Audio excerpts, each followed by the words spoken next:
Senhor presidente, nobres deputados e deputadas, povo brasileiro que nos assiste nesse momento através da TV Câmara. O que me faz chegar aqui, senhor presidente, a essa tribuna nesse dia, e já deixando registrado meu repúdio e indignação, como também dos 185.870 eleitores que aqui represento, é exatamente uma matéria publicada por Tiago Chagas em 14 de agosto de 2013 na revista online G-Notícias, o qual passo a ler na íntegra e já fazendo minhas críticas e ponderações. O deputado federal e ativista gay Jean Willis, do PSOL do Rio de Janeiro, voltou a atacar o que qualifica como fundamentalismo religioso cristão e disse que as igrejas evangélicas se organizaram de maneira a substituir o Estado, comparando-as ao narcotráfico e milícias. Deputado Padre Luiz Couto, há poucos minutos o senhor falava aqui sobre as ações das milícias que têm causado terríveis danos à sociedade onde elas existem. Lamentavelmente temos que assistir um parlamentar desta casa equiparando as igrejas evangélicas, organizações evangélicas, como milícias e narcotráfico. Tudo porque nós, por princípios cristãos e bíblicos, direito constitucional, não aceitamos concordar com o que defende o movimento ativista homossexual. Esse deputado faz colocações terríveis nesse seu discurso. Foi registrado na revista do Centro Feminista de Estudos e Assessoria, a chamada C-Fêmea. O deputado federal diz que o fundamentalismo religioso é uma ameaça às liberdades individuais, pois as lideranças religiosas pegam todas as frases, recomendações e prescrições éticas ao pé da letra, sem colocá-las dentro de uma perspectiva histórica. Segundo Willis, a pregação cristã contra a homossexualidade é um tipo de ameaça às liberdades individuais. A gente pode materializar esse fundamento no Brasil, por exemplo, quando líderes religiosos tentam negar o direito das pessoas homossexuais ao casamento, com base no trecho do Levítico do Antigo Testamento que diz: não te deitarás com o homem como se fosse mulher. Eles não levam em conta que o Levítico era um código de ética de uma sociedade tribal e que essa exortação se resume à homossexualidade masculina, por exemplo. É o que ele diz. Prova a incompetência e incapacidade teológica dele, histórica, ao chamar as nações para as quais Deus se dirigia de tribo, sociedade tribal, tentando proteger discursos que afrontam a dignidade das igrejas do povo evangélico nesse Brasil. Tratando-se do Estado, esse deputado diz que se estende ao campo político a sua crítica, na qual as igrejas evangélicas têm aumentado sua representação, e diz que esse crescimento se deve à legislação brasileira, que, a seu ver, permite uma exploração comercial da fé, possibilitando supostos privilégios. Ainda diz: no Brasil, o fundamentalismo cristão se organizou primeiramente economicamente, graças a um dispositivo constitucional que dá imunidade fiscal às igrejas. Significa que, na prática, elas não pagam impostos pela exploração comercial da fé.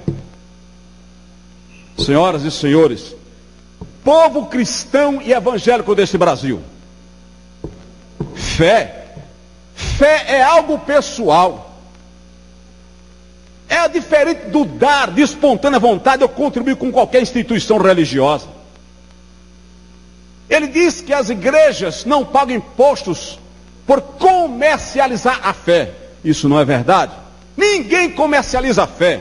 Se alguém doa para as igrejas, eles doam de livre e espontânea vontade. É a questão pessoal de cada um, já que ele exige que se respeite a ele como pessoa e aos seus seguidores como pessoa, que nós evangélicos também sejamos respeitados em tudo o que fazemos. O direito é igual para todos. Depois, politicamente, diz ele, elas começam um movimento que vem de periferia para o centro.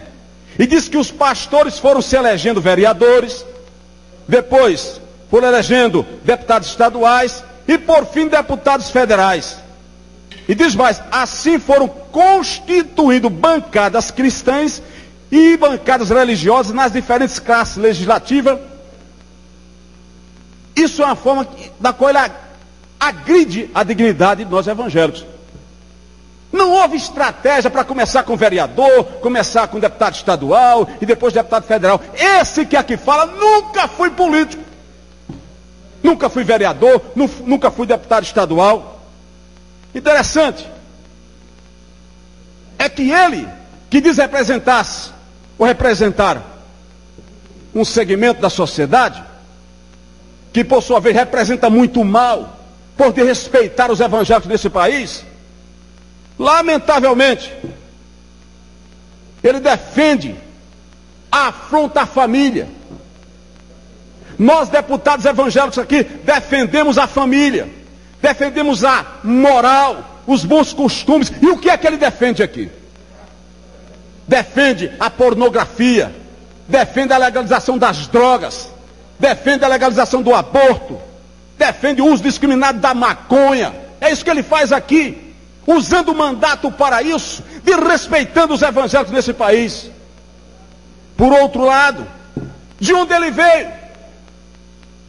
Veio de um programa pornô que existe na Rede Globo, denominado de Big Brother, que o promoveu. Chegou aqui com ínfimos votos e agora quer agredir a comunidade evangélica no Brasil. E como se não bastasse, agora agredir os deputados federais que aqui estão. Enquanto ele chegou com 13 mil votos aqui, 185 mil eleitores me colocaram aqui. Me colocaram para defender princípios da família, da moral, da fé e dos bons costumes. Ele ainda critica os trabalhos sociais desenvolvidos pelas igrejas, classificando-os de assistencialismo paternalista, e afirma que essas ações, que ao seu ver só são possíveis devido à ausência do Estado, estariam possibilitando o surgimento de um Estado paralelo. Quando o Estado se ausenta desses espaços, dá lugar para que embriões de Estado se coloquem no lugar. Daí vem o narcotráfico, as milícias e as igrejas. Brasileiros e brasileiras, evangélicos deste Brasil, vou repetir. Diz ele, daí vem o narcotráfico, as milícias e as igrejas. Milícias, narcotráficos, equiparar igrejas, as milícias ao narcotráfico. Isso é um desrespeito. Isso é uma falta de consideração. Ele deveria ter, pelo menos, o pudor de não colocar o nome igrejas na sua boca podre, que desrespeita a sociedade cristã deste Brasil.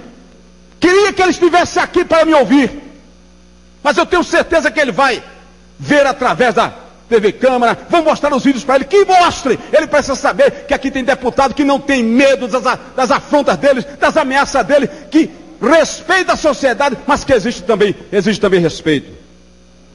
As igrejas brasileiras, que ele acusa,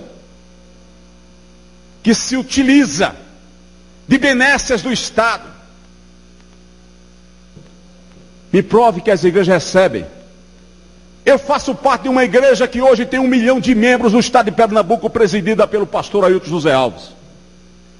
Uma igreja que presta um relevante serviço à sociedade. Faz o que uma pessoa da qualidade desse deputado não faz e nunca vai fazer. E lamentavelmente, senhoras e senhores, dizer que nós estamos atrás de benesses do governo, que nós estamos sendo fortalecidos pelos cofres públicos, isso é mentira. As igrejas sobrevivem das doações, dízimos e ofertas voluntários, não são obrigados, que os seus membros o fazem. E assim as igrejas realizam, prestam um relevante serviço à sociedade. A igreja que eu faço parte cuida de 4 mil crianças todos os dias, filho de pessoas pobres, de manhã e à tarde, tempo integral, sem receber um centavo do erário público. Trabalhamos recuperação de dependentes químicos sem receber um centavo do erário público. Isso é investido pela própria igreja através dos dízimos e ofertas. Não recebemos nada de governo. Não somos parasitas, como ele disse. Um dos projetos apoiados pela bancada evangélica, que ele critica, chamado Estatuto Nascituro. Vem uma crítica terrível. Dizer que nós estamos apoiando, na base do Estatuto Nascituro, a questão da violência sexual contra as mulheres. Porque ele defende o assassinato com espírito miserável, rodeando de matança de crianças inocentes. Ele defende o aborto. Defende que a mulher que foi vítima de estupro, ela aborte. Mas no Estatuto Nascituro, nós evangélicos não concordamos com isso. Pedimos respeito àquelas mulheres que querem ter o seu filho. Aquela mulher que está gerando a criança e ela quer ter. E por ela não ter condição, não se sabe quem é o pai para ter responsabilidade. Foi votado nesta casa no Estatuto Nascituro um apoio do governo, que é a responsabilidade da segurança pública do governo, de uma pensão para esta mãe que honrosamente, heroicamente quer ter o seu filho. E agora, os evangélicos são acusados aqui de que estamos apoiando uma chamada miserável. Esta é a colocação que ele fez, é o que eles fazem aí, o movimento ativista homossexual, de bolsa estupro, e dizem que nós estamos defendendo o estupro no Brasil. Gostaria de poder chegar aqui e retirar todas as palavras que eu estou dizendo, se fosse provado o contrário. Mas lamentavelmente outros discursos em muitos lugares têm provado o absurdo das afrontas desse cidadão que não respeita os evangélicos no Brasil. A bancada evangélica e todos nós que aqui estamos precisamos ser respeitados. Precisamos entender que o que este cidadão quer é badernar, é bagunçar a moral deste Brasil. Está aí lutando pelo projeto da legalização da profissão da prostituição no Brasil, que nada mais é do que tentar legalizar também, ou empurrar para frente, ou fazer piorar o tráfico de pessoas humanas na área sexual. Se a indústria do sexo está bancando ele aqui, se a indústria do sexo incentiva a defender esse projeto aqui, ele deve saber que nós estamos lutando. Como eu fui o relator do projeto, ele brigou para tirar mais uma comissão, para que a comissão especial, para que seja tirada uma comissão ao seu bel prazer aqui dentro, e nós vamos estar falando com a presidência dessa casa. Eu vou exigir, usar todos os meios, eu quero participar desta comissão, porque já apresentei o meu parecer, e ele tem que ser também discutido. Nós não vamos aceitar imposições dessa natureza aqui nesta casa. Respeitamos todas as minorias, consideramos a todos, mas exigimos, senhoras e senhores, respeito. Esse projeto que ele defende é uma afronta. Como se não bastasse estar lutando aí pela redução da menoridade sexual, o chamado estupro invulnerável de 14 para 12 anos, isso é uma pré-legalização da pedofilia no Brasil. A indústria do sexo está aí querendo explorar as nossas crianças e adolescentes. Querem uma legislação que lhes favoreçam, mas nós estamos aqui como atalaias. E eu quero dizer para todos que nos colocaram aqui em Pernambuco, dizer para todo o Brasil, aqui tem homens que se preocupam com isso. E para encerrar, senhor presidente, me dói quando ele defende a legalização da profissão da prostituição. E um dia ele disse aqui, está gravado nos anais desta casa, senhor presidente, que 60% dos deputados aqui usam os serviços desta. Isso é o cúmulo do absurdo, isso é um desrespeito aos deputados que aqui estão, cidadãos de bem, pais de família, e ele querendo colocar os deputados como prostitutos e adúlteros, podres, sujos, como ele é. Ele não tenta nos equiparar à sua podridão. A vida dele é dele, ele faça o que quiser, mas não venha nos equiparar. Eu não sou prostituto e não sou adúltero da qualidade, não sou da qualidade dele. Estou dizendo aqui, ele pode ouvir esse discurso, eu sei que ele vai vir aqui falar, pode vir, E repito, senhor Jean Willis, não tenho medo da sua pessoa, e nem de suas ameaças, e nem de seus comparsas.